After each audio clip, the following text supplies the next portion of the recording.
There are most definitely complexities in life, and we do our best to understand them, to navigate through them. But that question, that particular question in my mind will always be simple.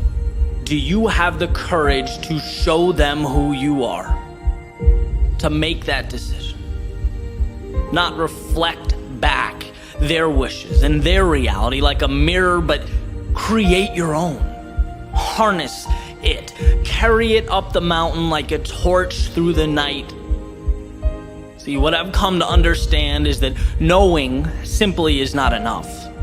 Understanding is not enough. Replicating is not enough. What these things lack is you. And if I had to best represent this understanding, it would be like this, right? If you take a musician, a technically sound musician, she can play.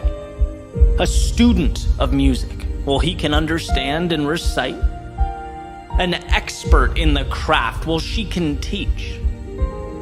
But it's only someone who injects their authentic self into these abilities that can touch the hearts of people around them, change their lives, fill minds with wonder and awe.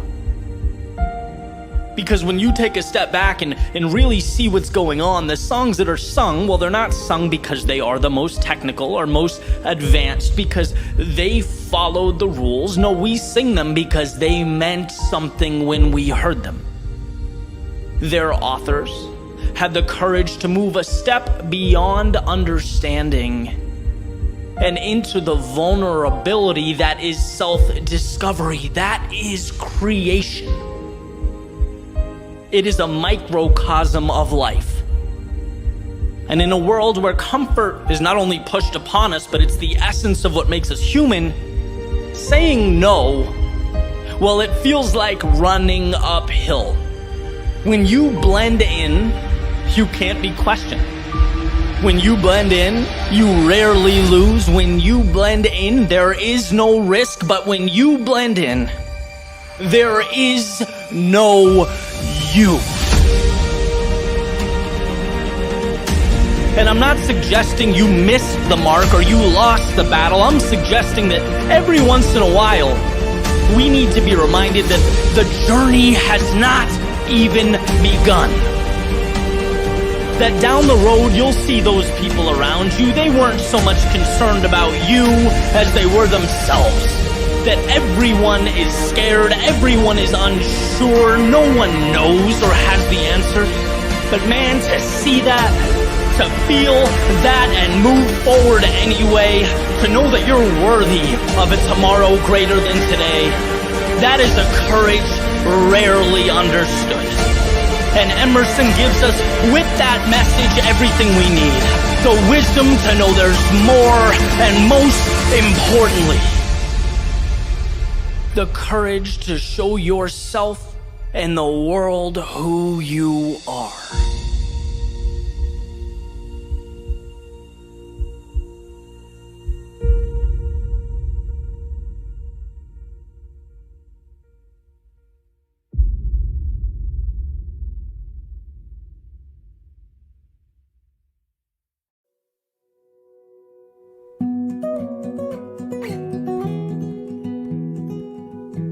I woke up this morning to this songbird,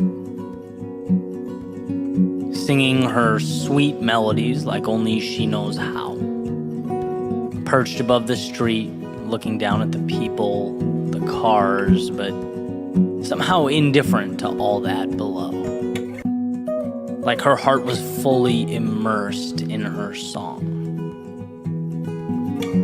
As I got out of bed, opened the curtains, and let the early morning sun make its way into my room, I reveled in the moment. It was both simple and perfect, two things that often go hand in hand. And as I made my way to the kitchen for that cup of coffee, I had a thought.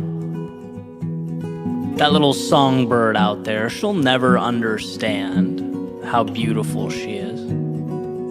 She'll never know that she made my morning just a little brighter, or that she helped lift my spirits after a less than ideal yesterday. No, she's just doing her. And in return, making a mark on a world that needs what she has to give. So what? Well, maybe there's something we can learn from the songbird as we go about making our way in the world. As far as I'm concerned, there have been two great challenges in my life: finding my song and then finding the courage to sing it. Or perhaps put another way, discovering who you are and then holding on tight in a world that is constantly trying to make you something else, as Emerson said, is the greatest accomplishment.